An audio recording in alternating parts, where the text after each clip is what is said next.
can we attribute, how much of this defeat can we attribute to the ticket? I mean, the candidature of Dr. Bawumia himself and his running mate. This is a sole problem of the record, because when you look at the record, for example, infrastructure-wise, they say they've done quite a bit. Health infrastructure, or health generally, they say they've done a bit. Education, which was the main thing they were trumpeting, or you guys were trumpeting. Free SHS, there were some 88 projects in some schools, you know, inaugurated big time. The education minister was all over the country, you know, and infrastructure. President was inaugurating, you know, projects here and there, even though I think it's stopped for now, but I'm sure it will pick up again. You know, how much of that, so that is the record, the hard record, maybe there's a soft record as well, but how much of the defeat will you attribute to the candidacy of Bawumia and by extension the running mate? What role did they play in that? I think that I've said it somewhere that buildings do not vote. And what I mean by that is, you know, infrastructure development is not at all.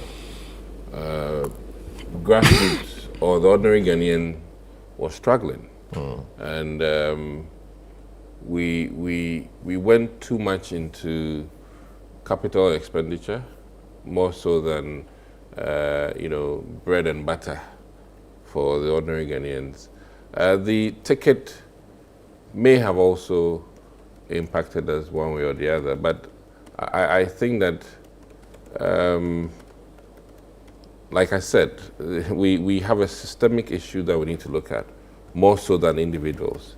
And if we want to rebuild, we'll have to do a systems approach more so than what maybe NAPO did, or more so than what Dr. Bawumia did. I think that from an academic perspective, it's better we look at issues largely in terms of what did we do that, regardless of the drivers, would have made us win or made us lose. And then we can later look at percentage in terms of what the two individuals may or may have not contributed to the issues. I think that if I mean, Donald Trump is president again, even with, you know, very huge legal issues, which means that there are many drivers that drove the Americans to retain or to bring Donald Trump back. So we need to really look at why they didn't care about these infrastructural developments. But have they, and have they ever cared about this? Because in 2008, Kufuor did quite a bit, but they lost. In 2016, John Mahama was the infrastructure guy. You know, but like this. John Mahama lost, and yeah. So I think politics has a lot to do with perception, and regardless of what you do, if the people perceive otherwise, you need to work on that perception. And we failed to attend to the perception of the Ghanaians, in the sense that we were loud on what we've done, and we felt that what we've done was enough. But the verdict given to us means that what we were prioritizing was not the priority of the voter. It baffles me, because I know politicians or political parties have their own internal polls. And NPP cannot tell me that they did not have the internal polls. What did the internal polls say to you? They drowned out the truthful ones. I mean, that's what I said here. You drown it out to yourself, because you need to be truthful to yourself. If you are telling people otherwise, when you are talking to you yourself, and let me tell you need to tell yourself the truth. Yes, when they catch or confuse some of the people. I mean, listen. Let me take my hat off for Andy Apiakubi. I have to.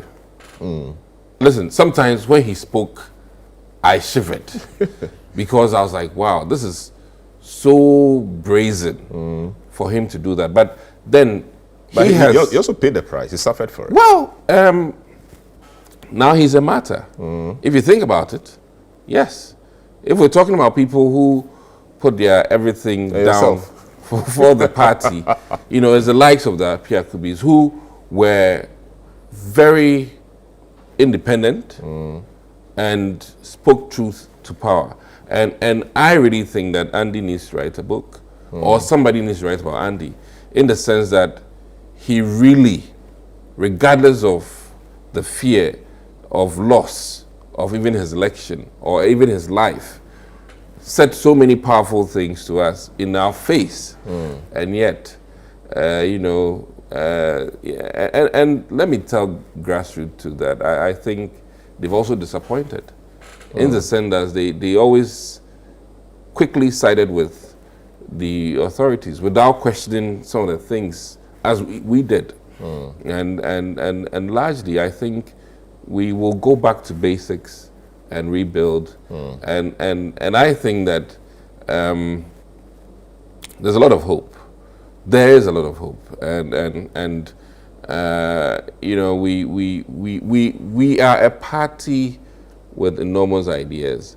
The NDC, even to date, I mean, I must admit that this election was not won based on NDC's campaign message, because it was more so, like I said, a vote of no confidence, more so than what people believe in the sense that the NDC may come and do. Because honestly, Suhini knows that we are in a very serious financial situation in this country, and even if incoming President Mahama wishes to do 110%, he might achieve 40%. That is the reality, and I don't want to, I want people to be measured in their expectation of what the NDC can do for them, and I anticipate that some changes will happen. Like for instance, I'm anticipating that not all the Agenda 111s will be completed by the end of the Mahama administration, because they'll sit down and, like we also did, decide to maybe do 16 of them, and not all one. I mean, that will be their decision, but these are the things that I foresee, and it will be injurious to the country. But then it is what it is. That's politics.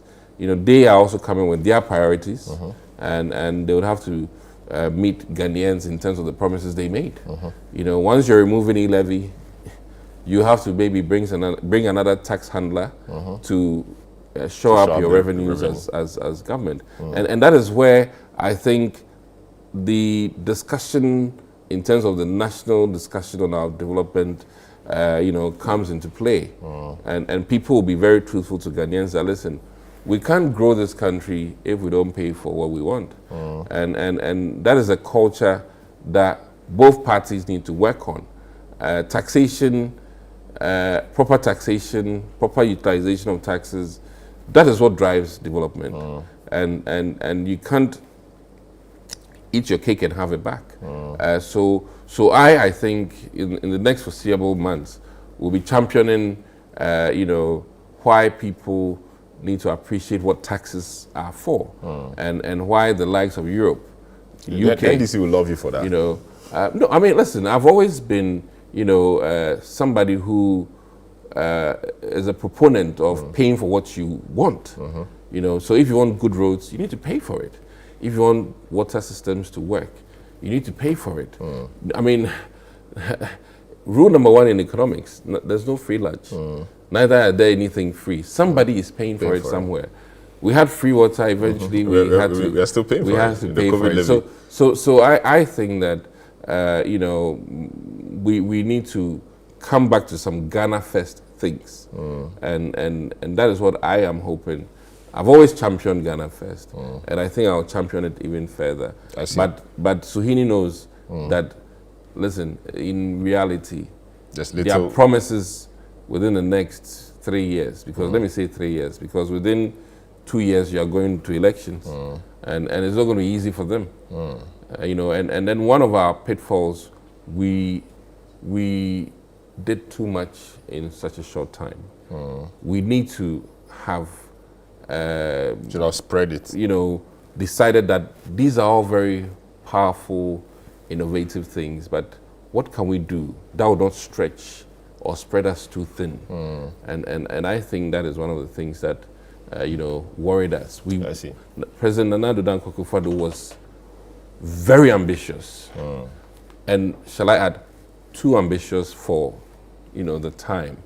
And the African clock turns much slower than the European clock.